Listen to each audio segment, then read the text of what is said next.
When transforming the graph of a given function, shifting a graph vertically is one of the easier transformations. Let's assume that we're given the graph of f at x, which is some function, usually in a basic library of functions. And let's consider a constant c that's a positive value.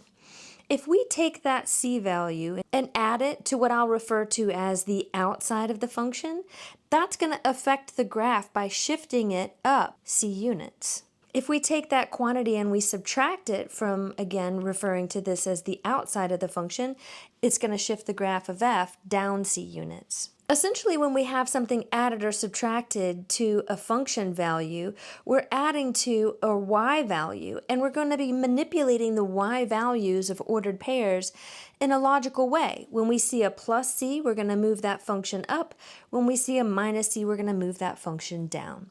Let's take a look at a quick example. Use the graph of the function y is equal to x squared to find the graph of y is equal to x squared plus 3. As a reminder, y is equal to x squared is a parabola that opens up, and we've talked before about labeling our graph with 3 points of interest, points that we'll keep track of once this graph has been transformed. So we're asked to find the graph of f at x is equal to x squared plus 3, and we can see that this constant value 3 is being tacked on to the outside of the original graph x squared. This is a vertical shift. And what we do is we take the original graph of y is equal to x squared, and we're going to essentially add 3 to each of the y coordinates in all of these ordered pairs in order to manifest this shift up 3 units. So our vertex point of 0, 0 is going to be shifted up to the point 0, 3. Looking at the ordered pair 1, 1, when we add 3 to the y coordinate here, it shifts up to the ordered pair 1, 4. And looking at the ordered pair negative 1, 1, when we add 3 to the y coordinate, it shifts up to the ordered pair negative 1, 4. Now let's connect these dots with the parabola, which is the x squared parabola that's now been shifted up 3 units. Another way to keep track of this transformation is with a table. We would start with the original points of interest, 0, 0, 1, 1, and negative 1, 1. And as we mentioned, when we have a plus 3 on the outside, we're going to manipulate the y values of the ordered pair in a logical way. We're going to add 3 to each of the y values.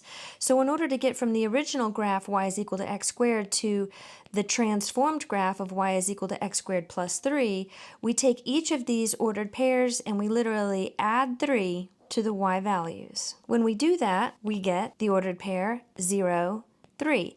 When we are changing these y coordinates, we're not doing anything to the x value. The x value stays the same and we add 3 to the y values. For this next ordered pair, the x coordinate stays the same, add 3 to the y, and we get 4. For the next ordered pair, we don't change the x and we add 3 to the y. And as you'll notice, these are the same 3 points of interest that we saw on our transformed graph up here. And so this is our final answer graph. Let's look at another example. Now we're going to start with the graph of y is equal to the absolute value of x, and then use that graph to determine what the graph of absval x minus 2 would be. So we begin with what we've memorized the absolute value of x to look like, which has 3 points of interest that we keep track of, 0, 0, 1, 1, and negative 1, 1. And the absolute value of x graph is the one that looks like a V. And now we're wanting to transform this absolute value of x graph down 2 units. And we know this because this negative 2 is essentially on the outside, separate from the absolute value of x graph. That means we're going to manipulate the y values of the ordered pairs in a logical way, meaning we're going to subtract 2 from each of the y values to get the ordered pairs of those points of interest. So we'll begin with 0, 0. We'll subtract 2 from the y coordinate of this ordered pair, and it shifts that point down to the ordered pair 0, negative 2. And then for 1, 1, we'll subtract 2 from that y coordinate, and it shifts that ordered pair down to 1, negative 1. And for negative 1, 1, we'll subtract 2 from that y coordinate, and that ordered pair is also shifted down now to the ordered pair negative 1, negative 1. Now we connect these dots with the V, that is the absolute values graph, and our final answer is complete with the 3 points of interest that are clearly labeled.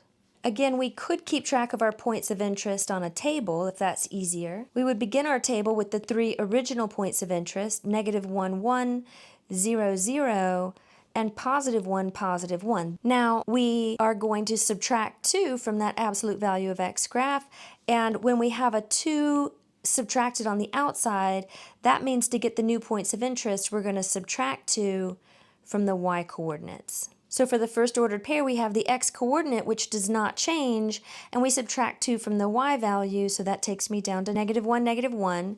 For the ordered pair 0, 0, again, the x coordinate doesn't change, and we subtract 2 from the y value. For the ordered pair 1, 1, the x coordinate doesn't change, and we subtract 2 from the y value to get 1, -1, and those are our 3 points of interest on the final answer.